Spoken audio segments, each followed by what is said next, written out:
Well, hi, everyone. Thanks so much. I'll be the last speaker, try to bring us in here at the end.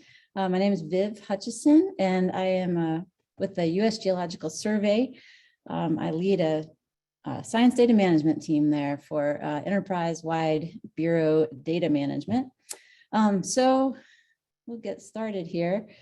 Today, I'll talk a little bit about the data landscape in the U.S. Geological Survey, why USGS is embracing FAIR, and how we're building a data-centric culture using FAIR concepts, and a couple of projects we've initiated to sort of reflect our commitment to FAIR in the USGS.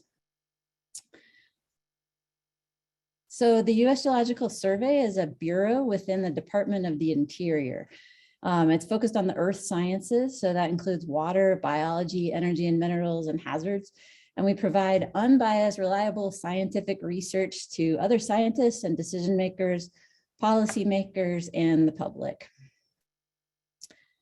And the scientific research at the USGS involves a really multidisciplinary approach with a wide variety of data collection and management techniques and needs, various formats and sizes and integration needs. And so this is a distributed approach. It presents challenges, but it also presents a lot of opportunities. And the USGS, along with our other federal agency partners, are required by law to manage and release and preserve scientific data. And so the United States government directives kind of date back to about 2013 and a little bit prior, actually, when the U.S. Office of Management and Budget, or OMB, and also multiple executive orders from the White House asked agencies to manage information as an asset, which began a series of mandates for federal government concerning the care of scientific data.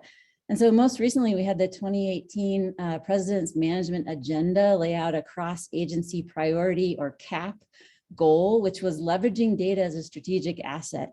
And then really recently, in the early 2019, the Foundations for Evidence-Based Policymaking Act was made law by Congress. And so that incorporated the earlier memoranda and executive orders, and also the 2017 Open Government Data Act. And so in the USGS, we're embracing these mandates as we understand, really the value of good data management as we continue to build this data-centric culture in our bureau, because we know that scientific data is a critical asset and has extremely high value. And it's the foundation of scientific research on which we base hypotheses and theories. And that data-driven collaborative science requires well-managed data. And that data management should result in FAIR data, which is findable, accessible, interoperable, and reproducible that we've been hearing about, to ensure the data is preserved and managed and reused. So why embrace FAIR in the USGS? As we've been talking about, FAIR is this emerging concept for a while now that's provided broad requirements for achieving open science. And so there's efforts underway to embrace FAIR in the USGS, and further implementation will help us do a number of things: achieve our science mission to provide actionable scientific information to stakeholders and decision makers, to implement the Foundations for Evidence-Based Policymaking Act. The FAIR concepts advanced progress in that Evidence Act. We're able to increase efficiencies in science integration capabilities, elevate data management itself, and enable reuse of science.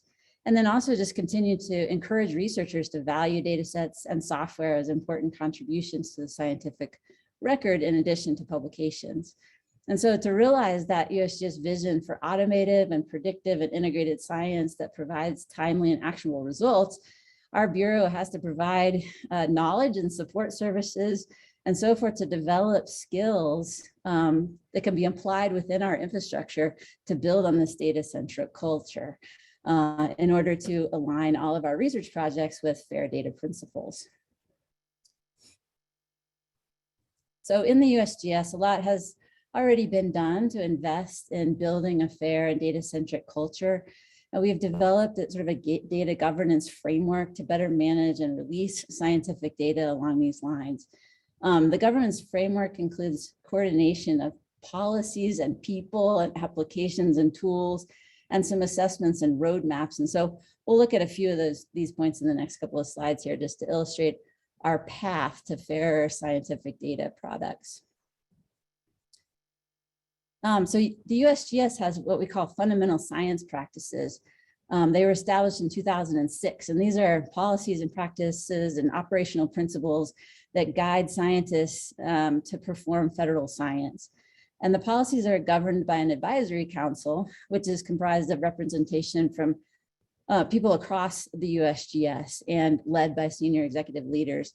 And so in 2016, we released 4 policies around scientific data management and public access. And each of those policies addresses various aspects of data governance for USGS, such as data management planning, metadata, digital object identifiers, how we review and approve our data and metadata, and the preservation requirements. And so contained in these policies are sort of 6 different elements for release of scientific data that are required, which include many things that I just mentioned, including trusted digital repositories where you'll place your data and the accompanying metadata, and how to share that metadata also through our what we call USGS Science Data Catalog. There's a variety of things here that line up and align with FAIR principles in various ways. And so we're always trying to improve on the fairness. And so I'll talk a little bit about how we're sort of assessing that, our status in that in just a second.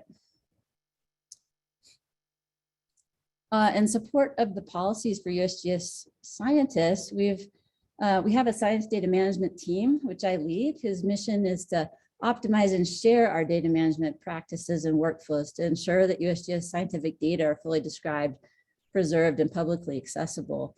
And this team achieves the mission by developing a suite of enterprise tools to help scientists manage and release their scientific data. And that includes ScienceBase, which is a trusted digital repository for our Bureau. We have a digital object identifier tool, we have a metadata tool, and we have the Science Data Catalog that I just mentioned. We've also launched a USGS model catalog to better support FAIR in modeling in that community. And the USGS library leads our publication warehouse, which is creating public access for scientific publications. Our team also manages the USGS data management website, which is tied to our fundamental science practices policies and is organized around the scientific data lifecycle model for USGS. And it promotes practices and identifiers for people, for example, and checklists for data release approval, which are cognizant of the FAIR principles. So on the whole, all of these activities are really contributing to upholding FAIR principles and building that community. And speaking of communities, we also have something called the Community for Data Integration. And this is sort of our way of promoting our best practices, promoting FAIR and that sort of thing. It's a dynamic community of practice that's working together to steward knowledge that's needed for working with scientific data. And it's really grown over the past 10 years. We have about 2,000 members from across USGS, partner agencies, external organizations, and so forth. It's an open community and you're all welcome to join it. But it's in this community that we really communicate about FAIR and work together to improve our FAIR practices. So I'll just talk for a couple of minutes about some initiatives that we've done to promote FAIR in USGS. And the first one is called the State of the Data Project. This is a relatively new effort. We're trying to determine a baseline score for fairness of a subset of our released and public data sets. And so we developed a rubric to analyze about 400 USGS data sets that were randomly selective, but representative of each science center in our Bureau. And the rubric is organized along the individual letters of FAIR. And we look at metadata records and the data itself to answer a series of questions which is within each of the letters in FAIR. And then a scoring mechanism has been developed. In this case, that you see on the screen here, Findable had 13 questions in which the response was yes to this data set out of 27 possible, and 2 that were NA, right? And so after logging the scores for each data set, then our project team is going to analyze the data and scoring and produce a set of recommendations for improving FAIR further in USGS. So it's kind of an interesting study that we're embarking on. And we developed our rubric based on a lot of work that's going on in FAIR across the globe, actually.